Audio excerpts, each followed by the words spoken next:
Here is Don Brunsimm's rendition of the Millennial Park. Windows of opportunity do not always open, but when they do, you have to act.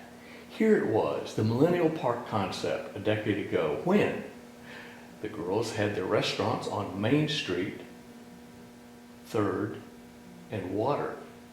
And across the street on Water was the Deere building with the students and resident artist studios. Here is the proposed Wilson Creek Park with the little caboose brought up from the depot. The area cleaned up nicely and some beautiful wrought iron work. A place for tourists to have a destination in Ellensburg.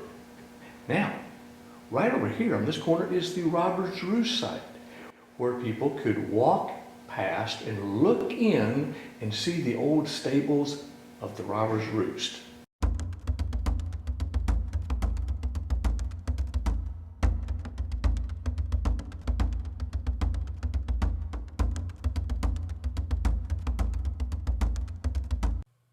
Can you see a beautiful mural on the side of this old gray building leading into Ellensburg from the west side down to the beautiful old mill building past the new microbrewery?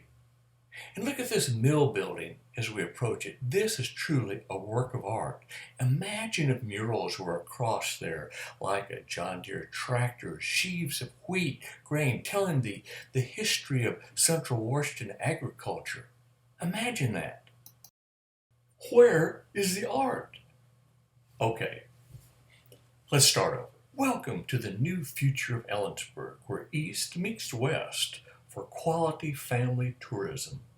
To see the history of the Northwest, beginning with maybe a John Deere tractor mural story of agriculture, and then going to Ellensburg with the story of John Clymer and Lewis and Clark. So here we arrive at the depot. A lot of work has gone into the depot, but I think most people realize that if there isn't a surrounding support for that, it'll probably never reopen the way it was before with the little shops years ago. Now, the last place you want the little caboose is to be, well, next to a dump or even by the depot, certainly not wrapped in barbed wire. No, it needs to be moved out to an area that will point back to the depot, so there's some sort of reconnaissance, resonance between the two. So now we're looking up 3rd Street towards the destination of the little caboose. Now remember, years ago this is exactly where people got off the train and walked to downtown Ellensburg. There are archival pictures in the library that everyone should really look at and remember these days. This is our history, the history of Ellensburg, the history of the West too. Now here is the next icon, a very important icon.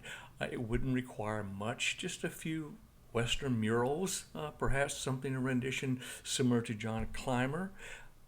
Well, here's our 3rd icon. Remember we started out with the big grain elevator building with agricultural art and memories of the Sphinx. Then we had the Great White Dome with some Western art.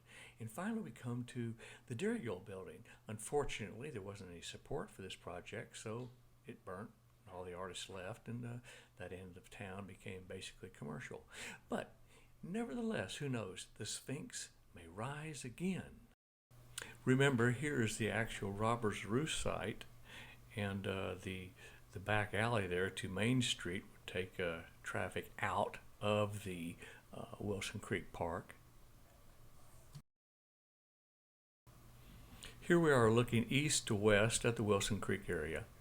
You can see there's a bunch of old shacks added on, and now there's cars and parking here, but all that area could be cleaned up very nicely and made into a very sizable place for tourists to gather with, who knows, maybe music events in the evening to expand Ellensburg's tourism destination out and give it a little wider reach.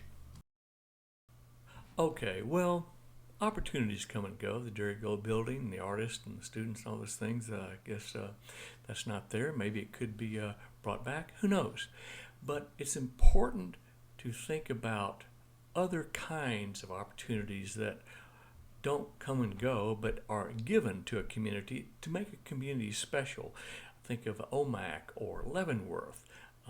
They achieved a certain recognition of a gift that they were given, and they pursued it and developed it. Now, when you think of Clymer, think of Thomas Jefferson, the surveyor, who sent out Lewis and Clark. He sent them out across the West to survey the West.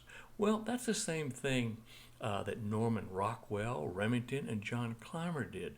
They surveyed the West, but they did so in art.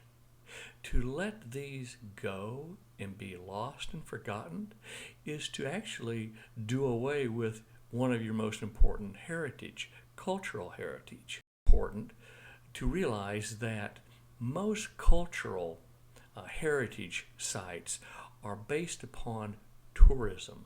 The locals really don't support it. Not really.